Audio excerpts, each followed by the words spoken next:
So one of the holiest destinations for Hindus, Sangam Triveni is perhaps the most important places if you're visiting Prayagraj. Talking about these three rivers, the confluence of three rivers, Ganga, Yamuna and Saraswati, and if we particularly talk about Saraswati, then it is a mythical river which is supposed to have dried up thousands of years ago. Sangam Triveni holds a very important position when it comes to India, when it comes to spirituality, and these three rivers are considered immensely holy, that it is but obvious that the meeting point must be a pious energy center. If we talk about mythology, then a very popular belief says that if one takes a bath in this holy river at Sangam Triveni, then one can wash away all the sins that have collected over the lifetime. It is also believed to have emancipating the human souls from the bondage of birth and death.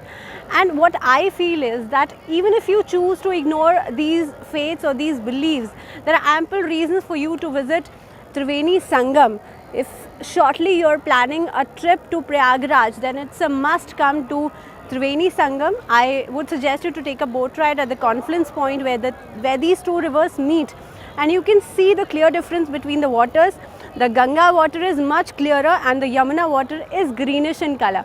But still, there is one thing. I mean, it's an amazing view to the human sight. For me, it's a blissful experience coming here. I hope you would feel the same.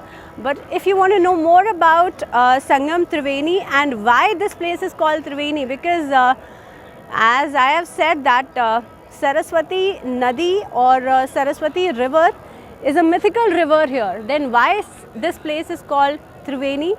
So you can watch me on Aaj Tak at 3:30 p.m. today.